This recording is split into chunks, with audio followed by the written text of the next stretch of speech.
కొద్ది రోజుల ముందు నేను జోహో పవర్ చూపించిన భారత్ అని ఒక వీడియో చేశా. యాక్చువల్లీ ఆ వీడియోను చాలా మంది చూడరు అనుకున్నా, కానీ దాన్ని 2.5 లక్షల మంది చూశారు. ఇన్స్టెంట్ గా వీడియో వైరల్ అయింది. ఎందుకు చూశారు అంటే, ఎప్పటి నుండో మనలలో చాలా మంది మనమెందుకు అమెరికన్ టెక్కీస్ తయారు చేసే ChatGPT, WhatsApp, Microsoft, Google వంటి యాప్స్ ను తయారు చేయలేము, మన దగ్గర సత్తా లేదా అని చాలా మంది భావించారు. భారతదేశానికి చెందిన స్వదేశీ కంపెనీ అయిన జోహో అరట్టే అనబడే చాటింగ్ యాప్ ను తీసుకువచ్చింది అని చెప్పినప్పుడు ఎన్నో కమెంట్స్ వచ్చాయి. చాలా మంది ఈ యాప్ గురించి ఫస్ట్ టైం విన్నారు, ఫస్ట్ టైం దీన్ని డౌన్లోడ్ కూడా చేసుకున్నారు. అయితే ఈ రోజు నేను చెప్పబోయే శుభవార్త, ప్లే స్టోర్ లో జోహో యొక్క అరట్టే యాప్ నంబర్ 1 ప్లేస్ లో, డౌన్లోడ్స్ విషయంలో నంబర్ 1 ప్లేస్ లో ప్రస్తుతం ఉంది. వాట్సాప్ అధినేత అయిన మార్క్ జుకర్బర్గ్ అమెరికన్ సిలికాన్ వ్యాలీలో కూర్చున్న అమెరికన్ ఆర్థిక సలహాదారులకు ఈ విషయం తెలియకుండా ఉంటుందా? డెఫినెట్ గా తెలిసే ఉంటుంది. అరట్టే యాప్ ను ఫుల్ గా డౌన్లోడ్ చేసి డొనాల్డ్ ట్రంప్ పొగురును దించే పని భారతీయులు చేశారు. ఈ వీడియోలో అరట్టే యాప్ ద్వారా భారత్ మిగతా విదేశీ యాప్స్ ను కూడా ఎలా రిప్లేస్ చేయబోతోంది అనేది చెప్తా. డొనాల్డ్ ట్రంప్ H1B వీసాపై $1,00,000 ఫీ వేశాడు కదా, ఆ రోజు కంటే ముందు వరకు అరట్టే యాప్ ను ప్రతిరోజు కేవలం 3,000 మంది మాత్రమే డౌన్లోడ్ చేసుకునేవారు. కానీ ఇప్పుడు ప్రతిరోజు 3.5 లక్షల మంది డౌన్లోడ్ చేసుకుంటున్నారు.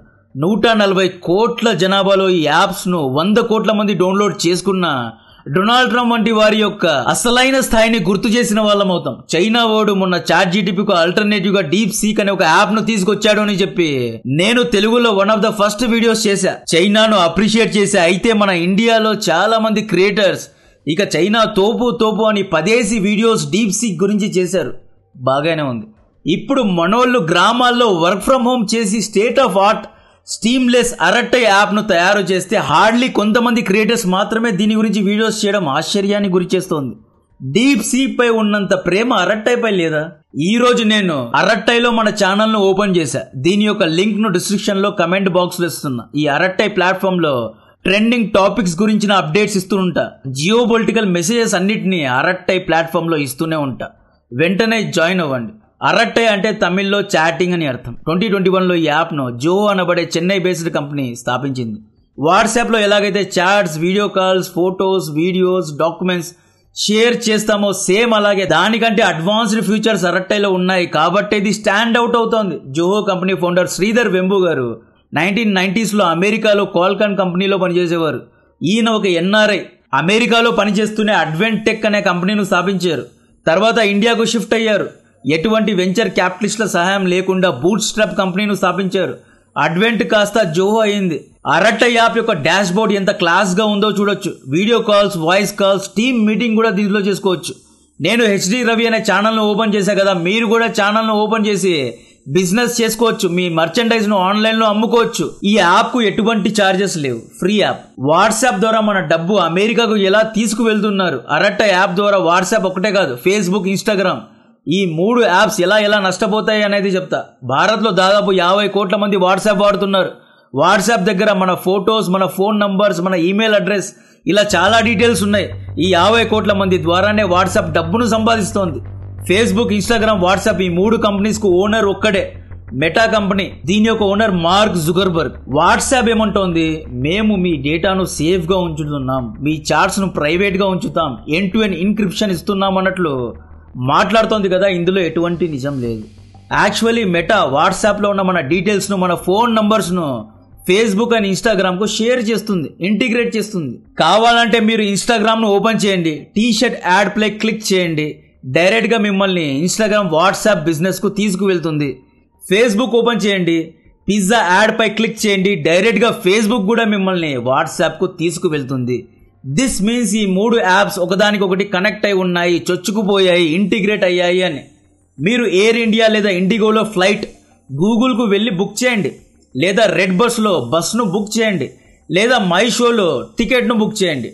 టికెట్ నోటిఫికేషన్ వాట్సాప్ లో వస్తోంది. ఎందుకు వస్తోంది అంటే, my show, IndiGo, red bus వంటి కంపెనీస్ వాట్సాప్ మెసేజింగ్ కోసమే వాట్సాప్ కంపెనీకు డబ్బులు పే చేస్తున్నాయి.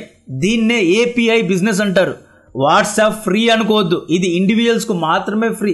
బిజినెస్ దగ్గర ఓటీపీస్ పంపడానికి, మనకు మెసేజెస్ పంపడానికి, పలానా చోట ఫ్లైట్ ఉంది, పలానా డేట్ కు మీ ఫ్లైట్ ఉంది, పలానా ప్లాట్ఫామ్ లో పలానా బస్ స్టాప్ లో మీ బస్ ఉంది అని మెసేజెస్ పంపడానికి బిజినెసెస్ వాట్సాప్ కు డబ్బులు పే చేస్తారు. మీరేమనుకుంటున్నారు? వాట్సాప్ అనేది చాటింగ్ యాప్ మాత్రమే అనుకుంటున్నారా? నోవే, ఇది ఒక బిజినెస్ యాప్. ఇన్స్టాగ్రామ్, ఫేస్బుక్ అనేది సోషల్ మీడియా యాప్స్ మాత్రమే. ఫోటోస్, వీడియోస్ పోస్ట్ చేయడం మాత్రమే అనుకుంటున్నారా? నోవే, ఇక్కడ కూడా వ్యాపారం జరుగుతోంది. ఆన్లైన్ బిజినెస్ అన్నమాట. ఈవెన్ యూట్యూబ్ లో కూడా యాడ్స్ ప్లే అవుతున్నాయి. ఎందుకంటే లక్షల మంది వీడియోస్ చూస్తున్నారు. అంత మందిలో తమ ప్రొడక్ట్స్ ను షోకేస్ చేస్తే సేల్స్ అవుతాయి కాబట్టి చూపిస్తున్నారు. ఫేస్బుక్ లో తమ యాడ్స్ చూపించినందుకు ఇండియన్ కంపెనీస్ మెటాకు డబ్బులు పే చేస్తున్నాయి. ఇన్స్టాగ్రామ్ ఫీడ్ లో యాడ్స్ చూపించినందుకు డబ్బులు ఇస్తున్నారు. యూట్యూబ్ లో తమ యాడ్స్ ను ప్లే చేయడానికి గూగుల్ కు డబ్బులు పే చేస్తున్నారు. వాట్సాప్ లో ఓటీపీస్ పంపడానికి కూడా కంపెనీస్ డబ్బులు పే చేస్తున్నాయి. క్రికెట్ లో ఎలాగైతే యాడ్స్ కు బీసీసీఐ కు ఐసీసీ కు డబ్బులు పే చేయాలో సేమ్ అలాగే యాడ్స్ కు అమెరికన్ కంపెనీస్ కు డబ్బులు పే చేయాలి అన్నమాట.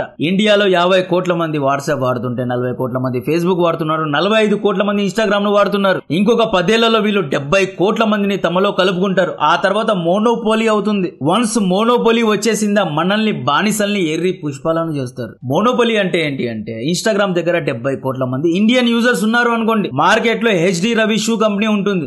Made in Indian company. నేను ఎంతో కష్టపడి మంచి షూస్ ను, క్వాలిటీ ఉన్న షూస్ ను తయారు చేసి అమ్ముతున్నా. అడిడాస్ అనే జర్మనీ కంపెనీ కూడా ఉంది. అడిడాస్ యొక్క shoe quality, HD Ravi company యొక్క షూ క్వాలిటీ ఇంచుమించుగా సేమ్ గానే ఉంటాయి. HD Ravi shoes Adidas shoe కంటే చాలా చీప్. మెటా ఏం చేస్తుంది? హెచ్డి రవి షూస్ ను ప్రమోట్ చేయకుండా తమ యొక్క ప్లాట్ఫామ్ లో జర్మన్ కంపెనీ అయిన అడిడాస్ నే ప్రమోట్ చేస్తుంది. ఇన్స్టాగ్రామ్ కు వెళ్తే హెచ్డి రవి షూస్ కనిపించవు, అన్ని అడిడాస్ షూసే కనిపిస్తాయి. దీన్నే మోనోపోలీ అంటారు. మెటా కంపెనీ డైరెక్ట్ గా అడిడాస్ దగ్గర కమిషన్ తీసుకుంటుంది. అడిడాస్ కు హైప్ ఇస్తుంది. ఎంత టాలెంట్ ఉన్నా కూడా హెచ్డి రవి షూకు హైప్ రాదు, షెడ్డుకు వెళ్లాల్సిందే. కంపెనీను చంపుకోలేక హెచ్డి రవి మెటా కాళ్ళు చేతులు పట్టుకోవాలి, మెటాకు కమిషన్స్ ఇవ్వాలి, మెటా చెప్పినట్లు చేయాలి. ఇండియన్ కంపెనీ ఇండియన్ ఆడియన్స్ కు ఇండియాలో షూస్ అమ్మాలి అంటే అమెరికన్ సిలికాన్ వ్యాలీలో కూర్చున్న మార్క్ జుకర్బర్గ్ కాళ్ళు చేతులు పట్టుకునే పరిస్థితి. దీన్నే మోనోపోలీ అంటారు. మీరు అమెజాన్ లో చూసుకోండి. అమెజాన్ వేరే బ్రాండ్స్ ను అస్సలే ప్రమోట్ చేయడం లేదు. అమెజాన్ చాయిస్ అంట. ఆ బ్రాండ్స్ ఏంటో మనకు తెలియదు. దీన్నే మోనోపోలీ అంటారు. ఈవెన్ అమెజాన్ లో మీ వస్తువులు ప్రమోట్ చేయడానికి, స్పాన్సర్స్ చేయడానికి అమెజాన్ ఓడికి డబ్బులు కొట్టాలి, ఫైన్ కట్టాలి. This is called monopoly my dear friends. 17th 18th సెంచరీలో ఈస్ట్ ఇండియా కంపెనీ కూడా చింతపండు, స్పైసెస్, చెక్క, లవంగా వ్యాపారం చేయడానికి వచ్చి దేశాన్ని ఆక్రమించుకున్నారు. దాన్నే మోనోపోలీ అంటారు. ఇప్పుడు కూడా వాట్సాప్ చాటింగ్ చేయండి, ఫోటోస్, వీడియోస్ పోస్ట్ చేయండి అని చెప్పి వీళ్ళు బ్యాక్ ఎండ్ లో వ్యాపారం చేస్తున్నారు. అరట్టై యాప్ కు మనం సపోర్ట్ చేయడం వల్ల ఏమవుతుందో చెప్తా చూడండి. వాట్సాప్ లో ఉన్న 50 కోట్ల మంది యూజర్స్ అరట్టైకు వచ్చేస్తారు.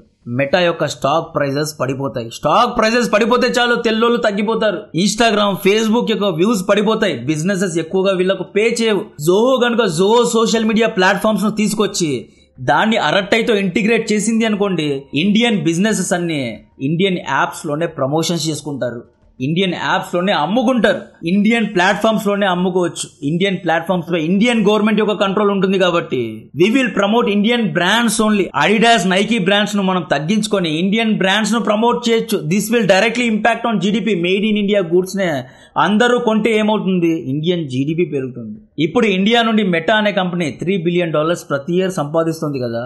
బట్ ఇంకొక 10-20 ఏళ్లలో వీళ్ళ యొక్క బిజినెస్ దాదాపు $24 బిలియన్ వరకు వెళ్తుంది. జోహోను చూసి ఇంకొన్ని మేడ్ ఇన్ ఇండియా కంపెనీస్ మార్కెట్లో వస్తాయి. మనం వస్తే వాళ్ళు తగ్గుతారు, మనం రాలేదంటే మనం ఆన్లైన్ మార్కెట్ మొత్తాన్ని క్యాప్చర్ చేసుకొని కూర్చుంటారు.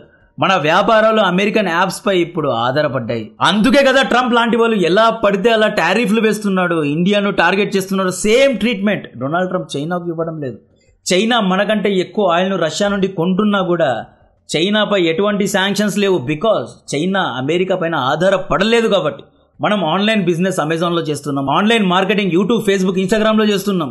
మన వ్యాపార సంస్థలు ఏపీఐను అంటే అప్లికేషన్ ప్రోగ్రామింగ్ ఇంటర్ఫేస్ ను వాట్సాప్ లో చేస్తున్నారు. ఒక కంపెనీ నుండి ఇంకొక కంపెనీకి మెయిల్ పెట్టాలి అన్న మైక్రోసాఫ్ట్ అవుట్లుక్ నే వాడుతున్నాం. ఒక వలయం లాగా అమెరికన్ కంపెనీస్ అన్ని చీకటిలో మమ్మల్ని శాసిస్తున్నాయి. ట్రంప్ ధైర్యం కూడా ఇదే. ట్రంప్ బిల్ గేట్స్ కు చెప్పి మైక్రోసాఫ్ట్ ను ఒక 2 రోజులు మూసేయి షట్ డౌన్ చేయి అన్నాడు అనుకోండి, ఇండియా యొక్క వ్యాపారాలు నష్టపోతాయి. ఫ్లైట్స్ టికెట్ కూడా బుక్ చేసుకోలేము, క్లయింట్ కి మెయిల్స్ కూడా పంపలేము. This is called monopoly. Actually to be very honest, మనకు ఇంకా స్వాతంత్ర్యం రాలేదండి. మన ప్రధానమంత్రి వాట్సాప్ లో చేసే చాట్స్ కూడా అమెరికాకు తెలుసు. ఇండియన్ మినిస్ట్రీస్ వాడే మైక్రోసాఫ్ట్ 365 యొక్క సెన్సిటివ్ డీటెయిల్స్ మొత్తం మేబీ బిల్ గేట్స్ కు తెలిసి ఉండవచ్చు. అందుకే స్వదేశీ మూవ్మెంట్ అని పిలుపునిచ్చారు. చైనా అమెరికన్ యాప్స్ కు ప్రత్యామ్నాయంగా ఆల్టర్నేటివ్ గా యాప్స్ ను తయారు చేసుకుంది. గూగుల్ కు బదులు బైదు, యూట్యూబ్ కు బదులు యూకు, వాట్సాప్ కు బదులు వీచాట్, ఫేస్బుక్ కు బదులు వివో, ఇలా ఇన్స్టాగ్రామ్ కు బదులు టిక్ టాక్, ట్విట్టర్ కు బదులు వీచాట్ వివో, గూగుల్ మ్యాప్స్ కు బదులు బైదు మ్యాప్స్, యూబర్ కు బదులు దీదీ జాక్సింగ్, పేపాల్ కు బదులు ఆలీపే, స్పాటిఫై కు బదులు క్యూక్యూ మ్యూజిక్. ఇలా చైనా అన్ని అమెరికన్ యాప్స్ కు ఆల్టర్నేటివ్స్ ను తయారు చేసుకుని కూర్చుంది. ఎందుకు చేసుకున్నారు అంటే ముఖ్యంగా డేటాను సెక్యూర్ చేయడానికి. తమ యొక్క సిటిజన్స్ యొక్క డేటా అమెరికన్ కంపెనీస్ దగ్గర వద్దు అని వీళ్ళు చాలా గట్టిగా ఆల్టర్నేటివ్స్ ను తయారు చేసుకున్నారు. చైనా ఆన్లైన్ వ్యాపారాన్ని అమెరికన్ యాప్స్ లో చేయదు కాబట్టి ఇండిపెండెంట్ గా ఉంది. రేపు ట్రంప్ వచ్చి చైనాలో గూగుల్ ను షట్ డౌన్ చేసినా కూడా బైదు మ్యాప్స్, బైదును యూజ్ చేసుకుంటారు. అదే ట్రంప్ గూగుల్ మ్యాప్స్ ను షట్ డౌన్ చేసుకుంటే మనం ఎలా కమ్యూనికేట్ అవ్వగలం? సో ఈ విధంగా అన్నిటికీ ఆల్టర్నేటివ్స్ చాలా అవసరం. ఈ డేటా సెక్యూరిటీ అనేది ఎందుకంత ఇంపార్టెంట్ అంటే మొన్న ఆంధ్రప్రదేశ్ ఎలక్ట్రిసిటీ స్కామ్ లో మన భారతీయ నేతలు పంపిన వాట్సాప్ మెసేజెస్ అన్ని వైట్ హౌస్ లో ఉన్నాయి. ఎలా ఉన్నాయి? మేబీ దీన్ని మెటా కంపెనీని లీక్ చేసి ఉండవచ్చు. రేపు వీళ్ళు మన చాట్స్ తో మనల్ని బ్లాక్ మెయిల్ చేసినా చేయగలరు. ఖాళిస్తాన్ పన్నును చంపడానికి ఇండియన్ రా ఏజెంట్ సుపారీ ఇచ్చిందన్న విషయం వాట్సాప్ చాట్స్ ద్వారానే వాషింగ్టన్ కు తెలిసింది. అమెరికన్ యాప్స్ తో ఇండియా సూపర్ పవర్ ఎప్పటికీ అవ్వదు. జోహో అనేది ఒక గేమ్ చేంజర్ లాంటిది, టార్చ్ బేరర్ లాంటిది. దీని గురించి అందరూ మాట్లాడాలి. దీన్ని ఎంతమంది ప్రమోట్ చేస్తే అన్నే డౌన్లోడ్స్ పెరుగుతాయి. నేను 2 లేదా 3 లక్షల మందికి దీన్ని చూపించగలను. బట్ చాలా మంది దీని గురించి వీడియోస్ చేస్తే మిలియన్స్ ఆఫ్ డౌన్లోడ్స్ వస్తాయి. భారత ప్రభుత్వం చేయాల్సిన పని ఇండియన్ యాప్స్ కు డేటా సెంటర్ ఇన్ఫ్రాస్ట్రక్చర్ ను ప్రొవైడ్ చేయాలి. ఇక్కడ కొంతమంది సోషల్ మీడియాలో జోహో అనేది ఇండియన్ ప్లాట్ఫామ్ కాదు, మేడ్ ఇన్ ఇండియా కాదు, ఇది ఒక అమెరికన్ ప్లాట్ఫామ్, ఇది ఒక అమెరికన్ యాప్ అంటున్నారు. దీన్ని క్లారిఫై చేస్తూ శ్రీధర్ వెంబు గారు ఒక పెద్ద మెయిల్ రాశారు. జోహోలో ఉన్న అన్ని ప్రోడక్ట్స్ ను, అన్ని యాప్స్ ను ఇండియాలోనే తయారు చేస్తున్నారు. ఇండియన్ కన్స్యూమర్స్ యొక్క డేటా మొత్తం ని ముంబై, ఢిల్లీ, ఒడిశాలో ఉన్న డేటా సెంటర్స్ లోనే సేవ్ చేస్తున్నాము. మేము ఎటువంటి అమెరికన్ డేటా సెంటర్స్ ను వాడడం లేదు అన్నారు. 80 దేశాల్లో మా యొక్క ఆఫీసెస్ ఉన్నాయి. మేము సాఫ్ట్వేర్స్ ను వేరు వేరు దేశాలకు ఎక్స్పోర్ట్ చేస్తున్నామని వెంబు గారు అన్నారు. ఈ రోజు Sridhar Vembu and team Arattai app ను సపోర్ట్ చేసినందుకు ఐటీ మినిస్టర్ అశ్విని వైష్ణవ్ గారిని కలవడం జరిగింది. అందరూ కలిసి వాట్సాప్ కు స్పాట్ పెట్టేలా ఉన్నారు. ఎంత మంది అరట్ట యాప్ ను డౌన్లోడ్ చేశారు అనేది కమెంట్ చేయండి. కంటెంట్ నచ్చితే వీడియోను లైక్ చేయండి. ఛానల్ ను సబ్స్క్రైబ్ చేసి అందరికీ షేర్ చేయండి. జై హింద్.